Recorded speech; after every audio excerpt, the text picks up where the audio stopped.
this same energy started just kind of surging and moving. So I started feeling the energy moving into my heart. And then a few weeks later, I went to Medicine Festival.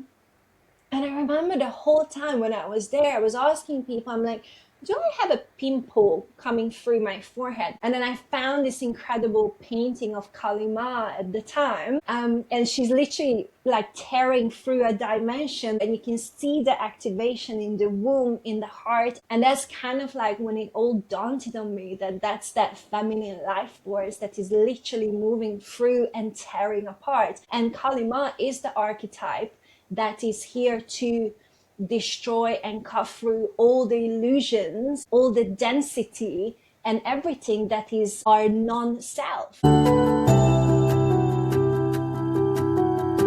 right, welcome back, everyone, to episode 2 to Modern Shakti Files. Today, we are going to go a little bit deeper into my journey. My name is Maia, with my beautiful co-host Leanne. Guys, And we're going to be going a little bit deeper into my personal journey and experience on the Kundalini embodiment and where we are today. And in the next episode, we're going to dive deeper into Leanne's story, because this is something that we wanted to bring to you, the real life perspectives of Kundalini awakening in the real world, scratch that, in the modern world, and how it actually feels. So we're going to begin with ourselves, and in the future, we likely be able to bring a few other guests as well to share their perspectives. So we get to see so many different perspectives and really get to normalize it.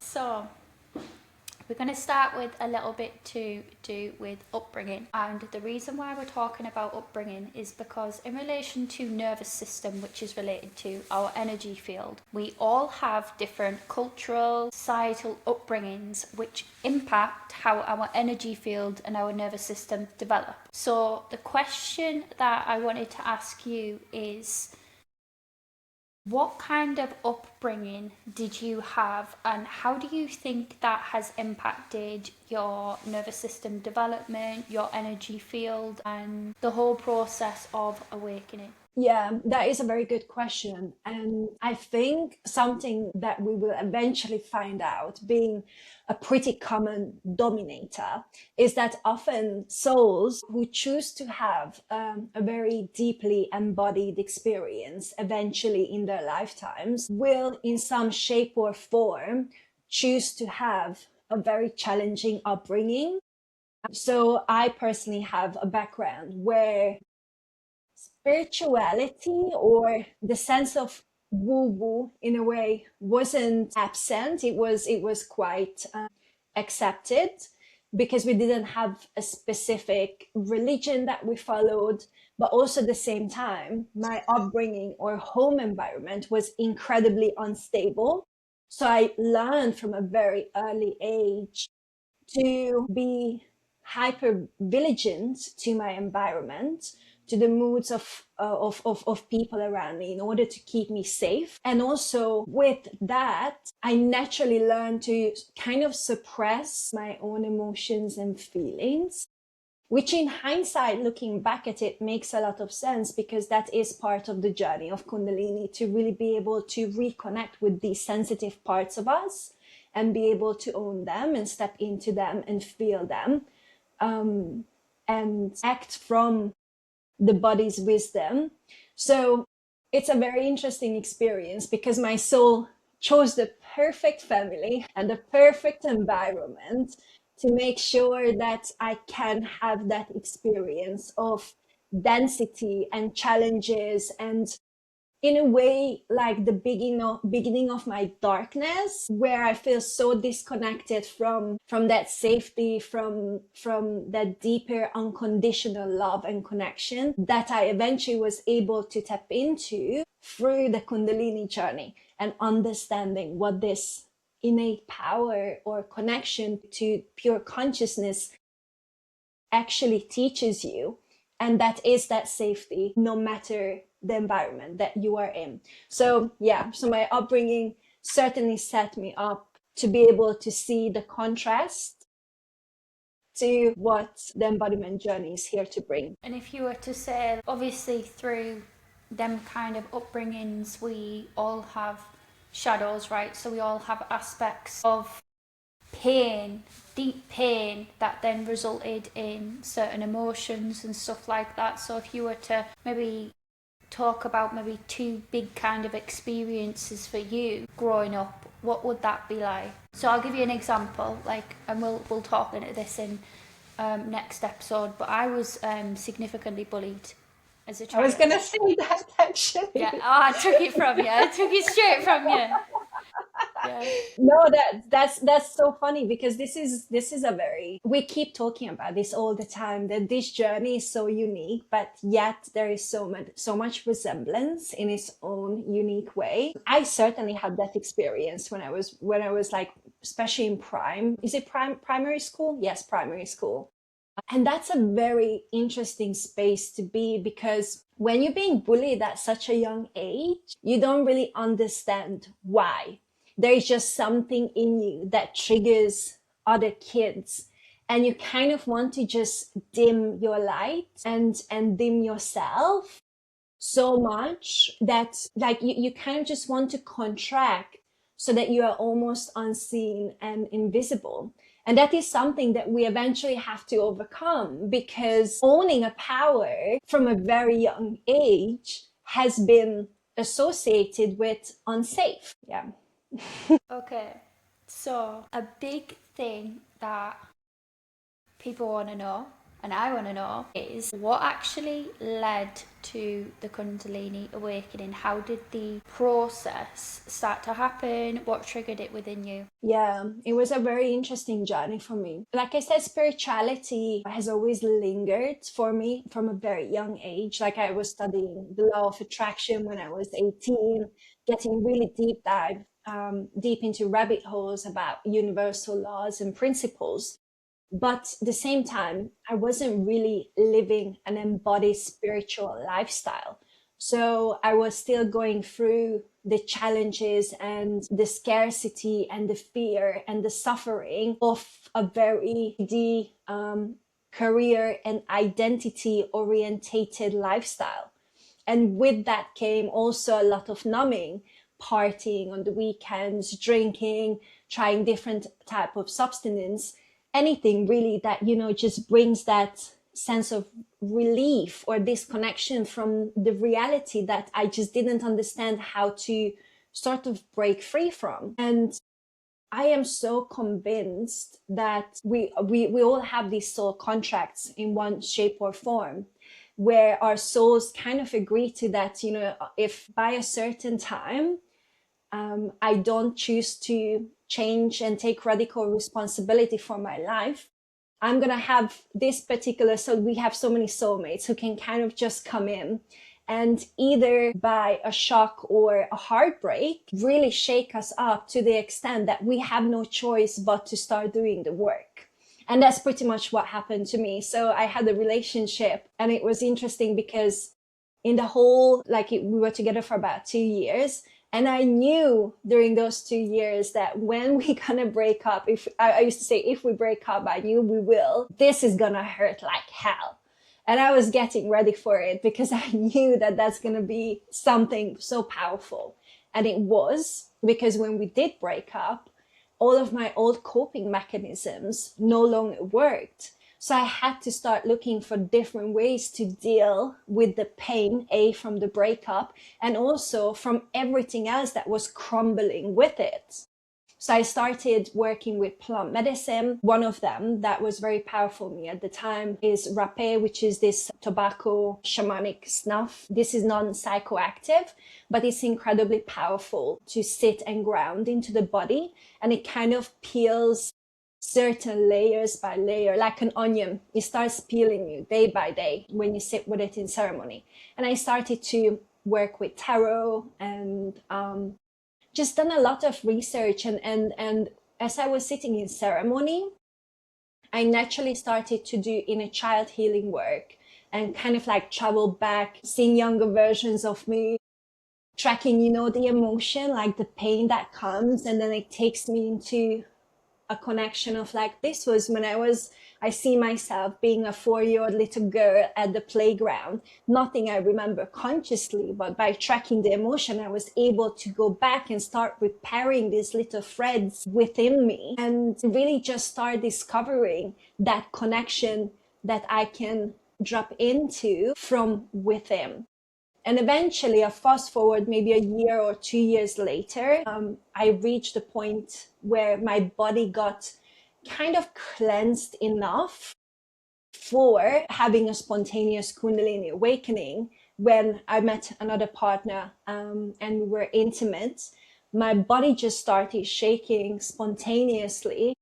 And we both freaked out a little bit of like, what is happening? I'm like, I have no idea.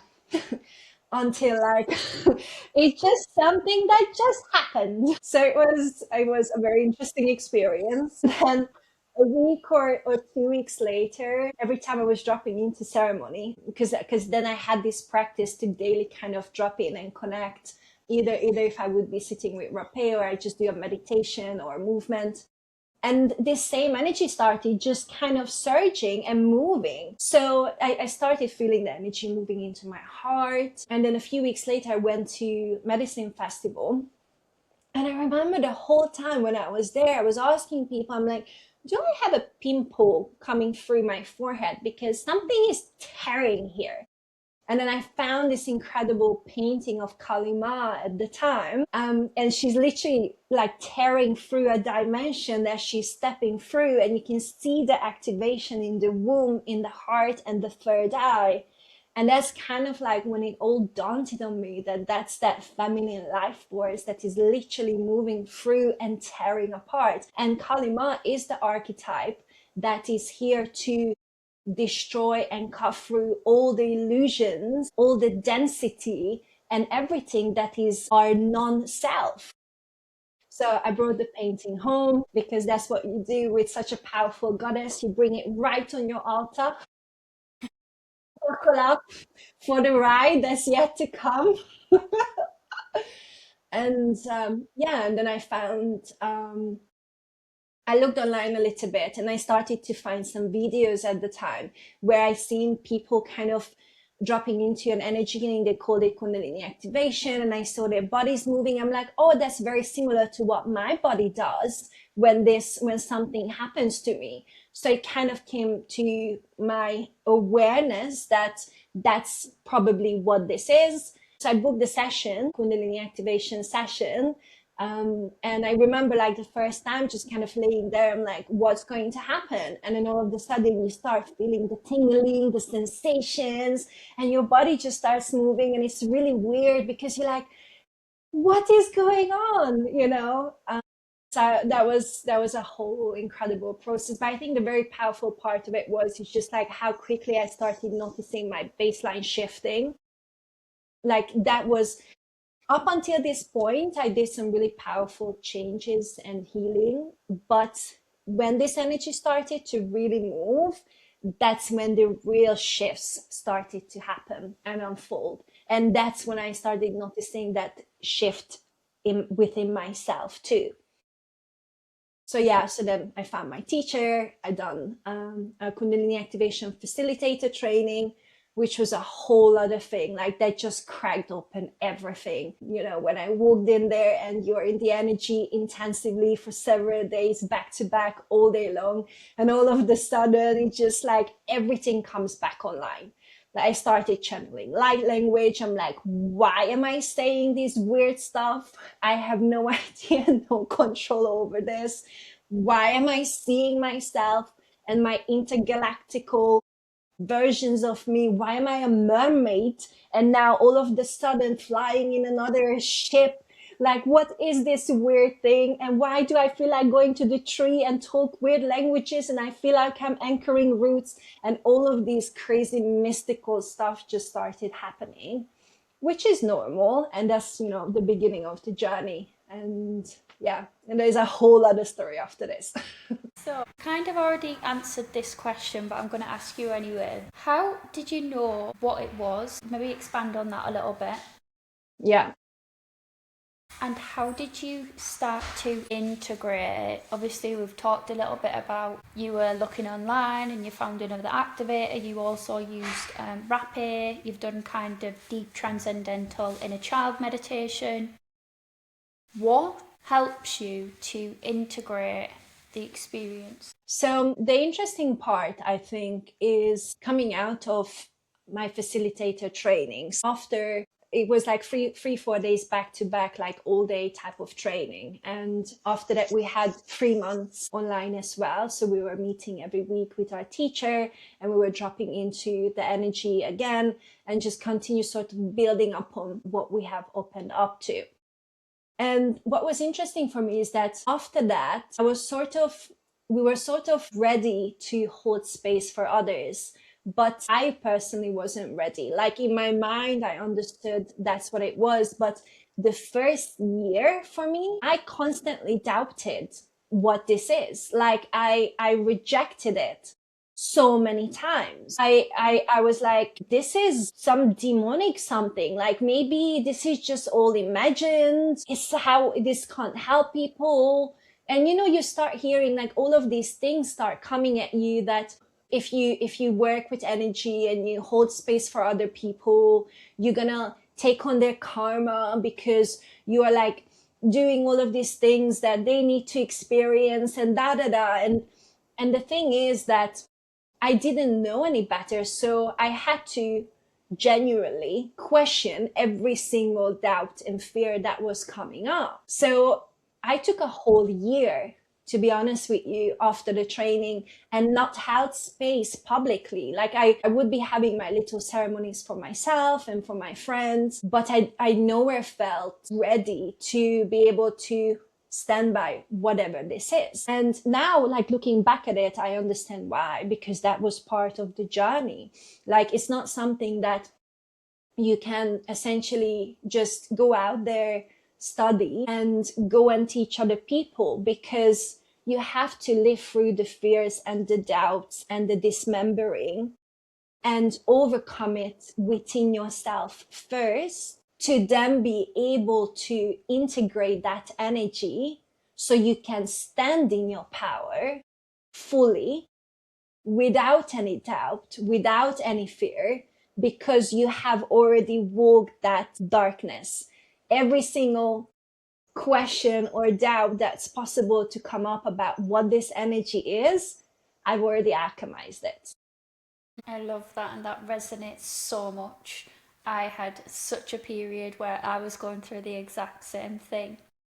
So, if there's somebody watching this podcast right now that was doubting their experience with Kundalini energy, what would you say to them right now from all of them learnings that you took? Yeah, that's a deep one, because you can't speed it up.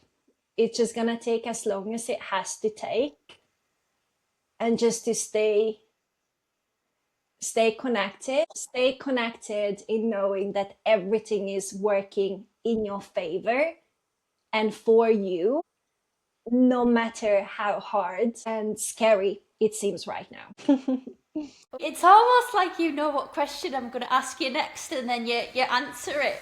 So the next question was, have you telepathing right now, telepathy. It's the same field, right? We just stepped into it.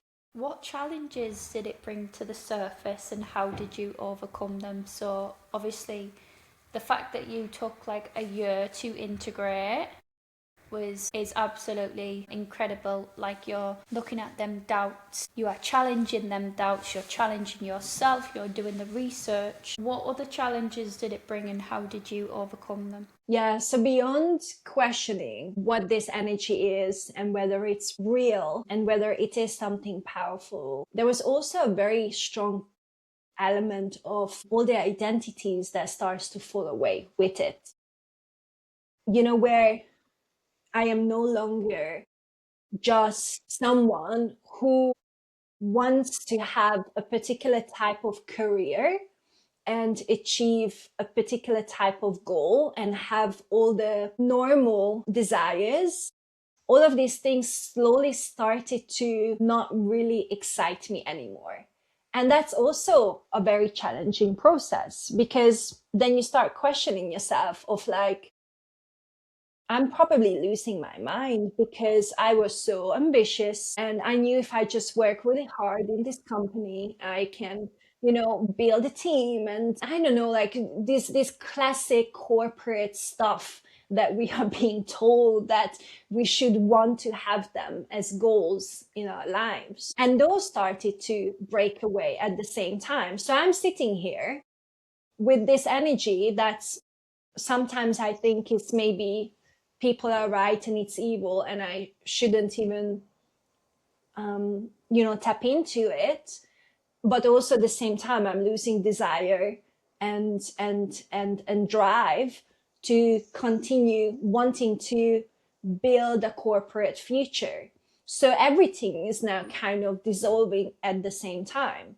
There's the internal and also the external. Who am I? What do I want to be? I'm not really excited about getting another job, another title. So what is actually happening? And that was a scary place to be in. Yeah. And eventually you're just going to have to start listening to what really makes your heart happy and what brings you real joy, and just trust those little crumbs of gold along the way and really start following your joy. And for me, it made me so happy being able to hold space with my friends and having ceremonies and doing all of these unusual things that we are not normally, like we don't go to a park and light candles and bring herbs and dance and sing and connect with the elements and fire and channel whatever is kind of moving through us in a circle and inviting healing for each other or a particular person. And all of these things were like pretty much the only things that brought me joy, where I felt like home. So I had to follow that, and that's kind of what I did. And then it all led to eventually the whole corporate thing falling away one day. And yeah, so a year later, all of the doors closed, and I actually, I like to say I had no choice, but we always have a choice in a way. But I fully lived into only do what I truly love and what I truly enjoy, and I would do for free, full time.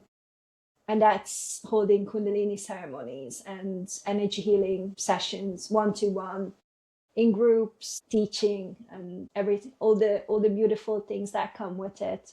But most importantly, helping people to remember.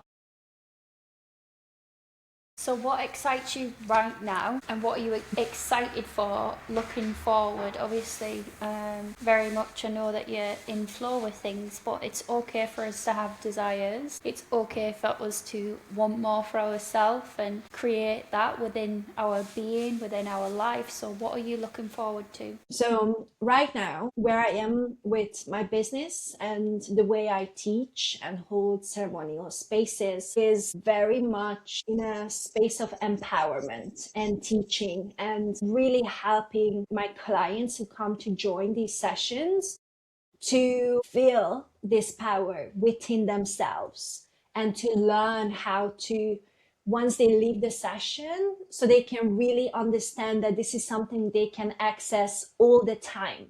They don't need me or anyone else outside of them. That's the part that I'm mostly passionate about, is to remind people that everything that you are seeking, all the answers that you are looking for from all these modalities and healings is already inside of you.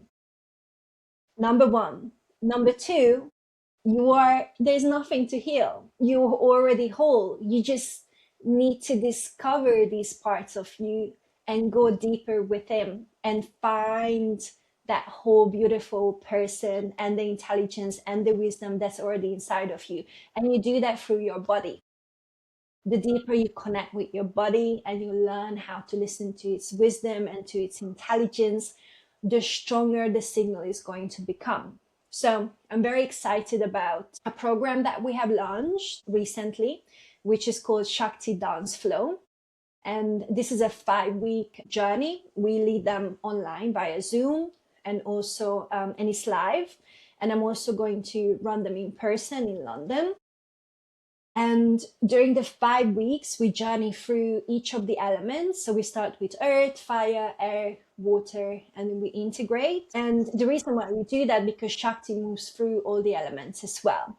And this is a space, it's a combination of Kundalini activation and with conscious dance, because it really helps to create an environment that is a high frequency, energetically contained and activated space. And at the same time, you are moving and dropping deeper into the body. So it teaches you how to actually feel the subtle sensations in the body, and how to trust the movement, and how to feel the energy deeper.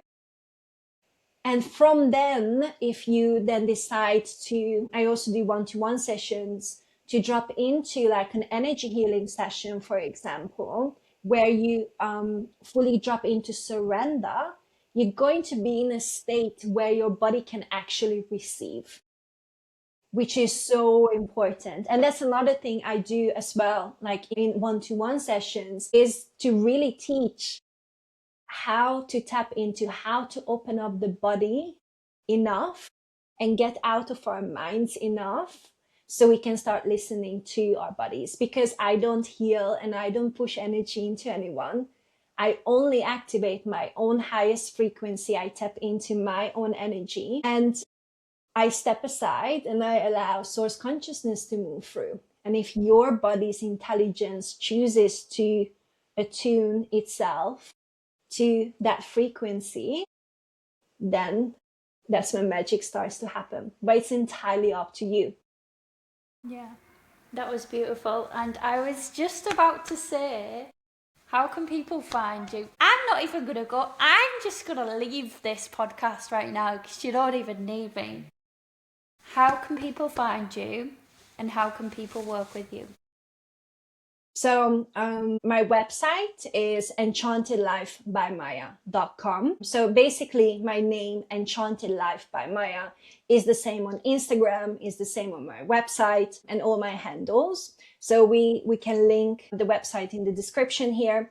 And on my website, you can find all my offerings. So we have Shakti Dance Flow, which is a 5-week journey via Zoom currently. The next one will be starting in April. So we run them sort of every month and a half. They're also going to be launching in person in London very soon.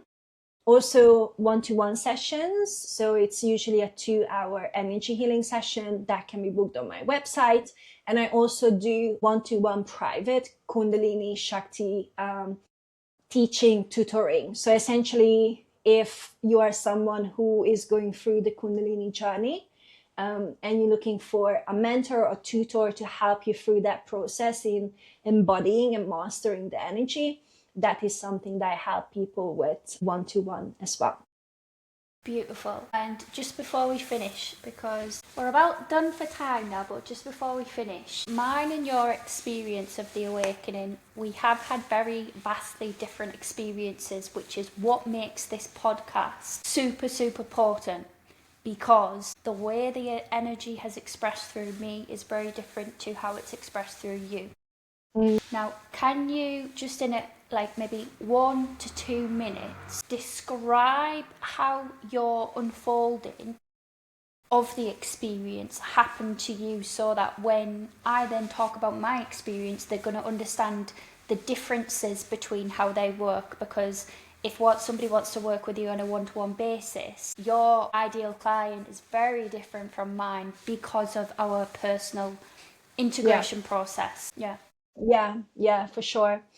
That's a really good point, because what you're touching on here is that you had the experience where it was a very challenging integration process for you, like from the body's perspective. And for me, I had very deep and powerful experiences in ceremonies. Like I had big things that kind of triggered it. I going to, like, for example, when it started with the intimate encounter, or something profound just happened, and then you just, and now what?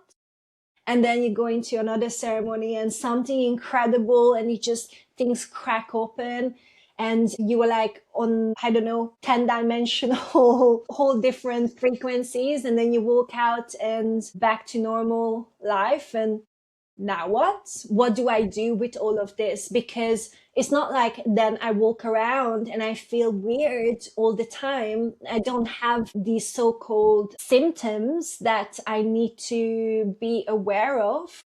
So how do I actually integrate having something so profound with intentionality, and at the same time being very normal at the rest of the time? Does it mean that this power just, I imagined it, just something weird happened and it's not there, or I need to always be in a particular type of setting in order to tap into that?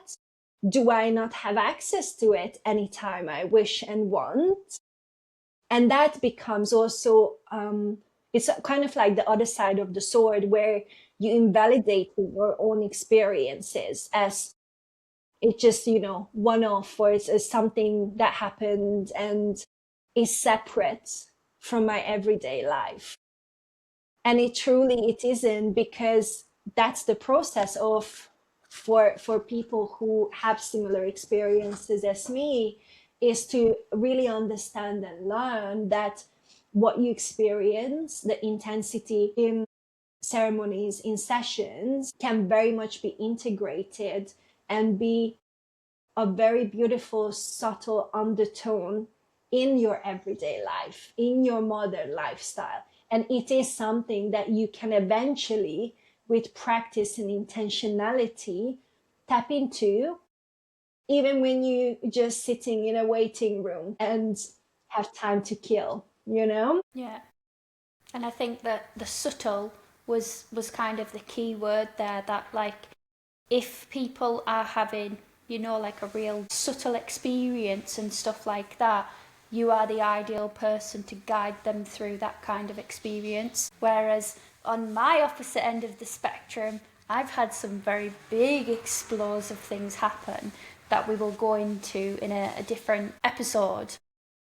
So I'm probably more suited to support people that are having them big kind of public expressions, because I've been there and I can completely normalise them things for you. So we just, like I said, this is what makes this podcast very, very powerful, because you've got two very different expressions and perceptions and evaluations of how this energy moves through a vessel, through life. So yeah, and it is. And I also wanted to touch on, I think you mentioned that for you it was something that sort of dropped in an uncontrollable way, almost. yeah, At the yeah, beginning. almost. Yeah, 100%.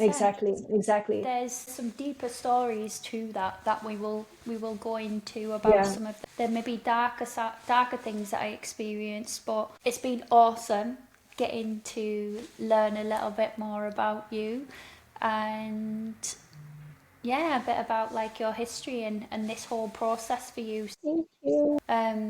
For anyone that is watching this podcast or listening to this podcast, thank you so much for dialing in. We really, really appreciate it. And our next episode is going to be going into a little bit about myself. So I hope that you join us along for the next one, because it's going to be super, super awesome. These episodes are going to get juicier and funner and more high vibrational. So yeah. Have you got anything else you'd like to say? Yeah, exactly. And just kind of wanted to add as well that I know there are certain things that we kind of gonna sort of drop into in terms of like crazy experiences that we had, whether it's in a controlled or uncontrolled environment.